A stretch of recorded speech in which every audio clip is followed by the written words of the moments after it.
150 years ago, a racecourse was built on a plot of land in Louisville, Kentucky. Could its creators ever have envisioned just how monumental their work would be? It still stands, a century and a half later, the heart of America's oldest indelible sporting event. Churchill Downs, the most famous racetrack in the world. The soul of a day that still finds a way to bring us together, even as it's evolved and grown and been redesigned and rebuilt over and over again. But that is the beautiful duality of Churchill Downs. They're off in the Kentucky Derby. A venue that's older than all of us, with traditions that generation after generation have reveled in, even as it offers something different every single year. A fresh batch of stories, ever so fleetingly taking center stage in this long saga. If ever there was a blueprint for how to stake yourself into the annals of Americana and create a memory that might just last forever, you'll find it in the shadow of these spires. 150 years later, a racecourse still stands on a plot of land in Louisville, Kentucky. Still evolving and growing, still carrying limitless promise.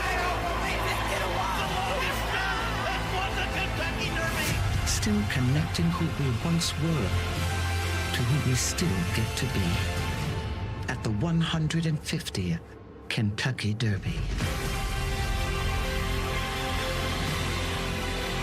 Sports and life are about people, but when great people end up at a phenomenal place, it lifts their accomplishments. And this place is the perfect spot for the horse race in America. It is refurbished, it is fabulous, and it is packed.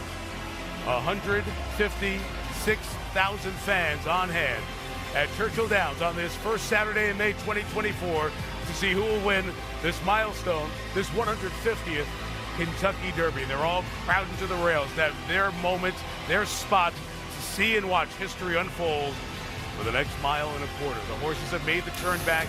One last look at the odds. It has stayed this way all week. Fierceness, then Sierra Leone.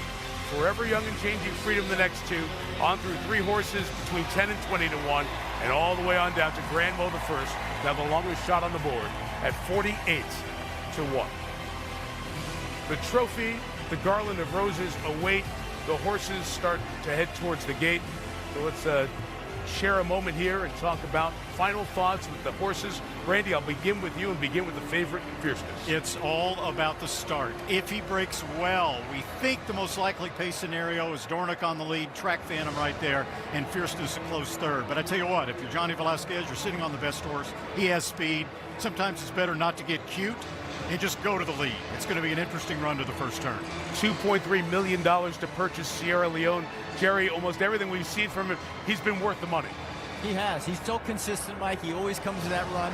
As I come from behind horse, he needs to get into that first turn without getting slammed around and not have a lot of contact. Oh, just a smooth early trip for Sierra Leone and hope for that punch down the backside and around that final turn. As they start to load, Randy, a thought on the third choice, Forever Young at 6 to 1. And very talented. Could this be the year for Japan to finally break through in the Kentucky Derby? There are two options from Japan, a country that has continued to show more interest in this race. It's right around 8 a.m. in Tokyo right now. Whose story is it going to be? Larry Demerit, trainer of West Saratoga. He started watching this race in the Bahamas. He's been fighting cancer for a couple of decades. Now his moment, his chance for a moment of a lifetime. That man's had a lifetime of great moments. Could Dwayne Lucas win one more at age 88? We mentioned Japan in that story. Yoshito Yahagi, what it would mean if Forever Young could cross the wire first and win. And then there are guys who've won this race before, but it would mean so much. Guys like Todd Pletcher, who's won a couple. Has conditioned horses in voluminous numbers like no other trainer. Can he win one from Mike Rapoli with Fierceness? Set for the Derby, and with the call, here's Larry Colmus. All right, thank you, Mike. My binoculars are glued to Fierceness here because his start is definitely very important. Just a couple left to go into the starting gate, and the last one to load will be Epic Ride, who drew into the race earlier in the week. and he's about to take up position in the outside stall. Fierceness has been okay so far, standing well in the gate. His Epic Ride starts to move up to that last of 20 positions in the starting gate. He's coming forward and in, and they're all in line.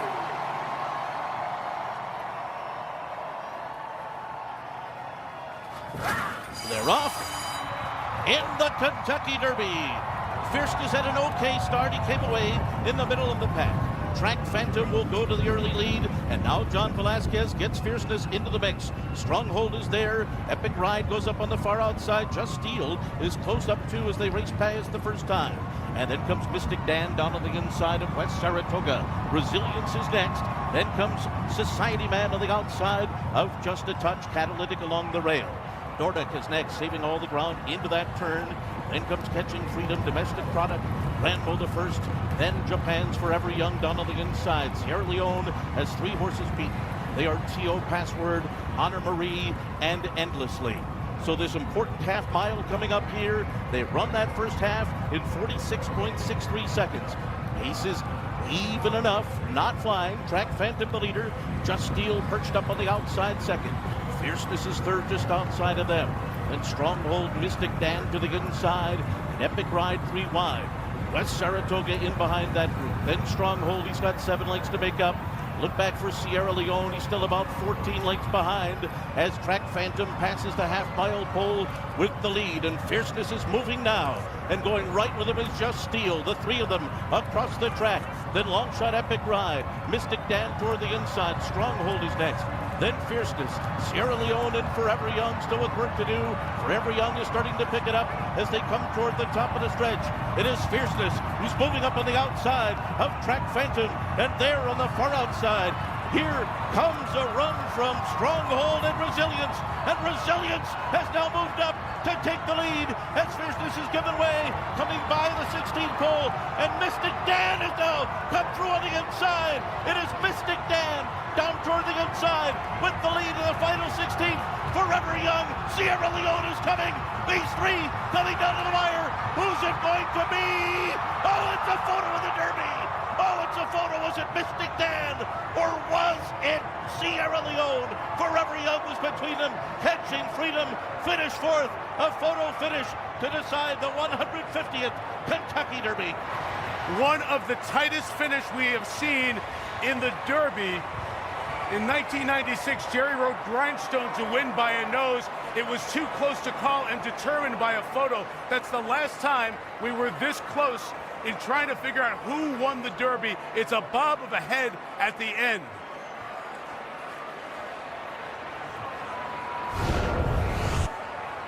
We get a tight look now at the finish as the 3 come down towards the end. It looks like Mystic Dan on the by inside. A nose, Yep. by a flared nostril, but obviously that's a very, very subjective and unofficial thought. Mystic Dan on the inside. It is the mirror there that will get the photo. So at the end there, as you watch them bob, that's the only look that's right down the line. And that dramatic finish here. One more look at the very end. The mirror is where we're looking. Mystic Dan was the horse holding off the other 2 at the end. And a brilliant decision by jockey Brian Hernandez to force his way through on the rail as he turned for home. That was the difference, Mike, in winning and losing.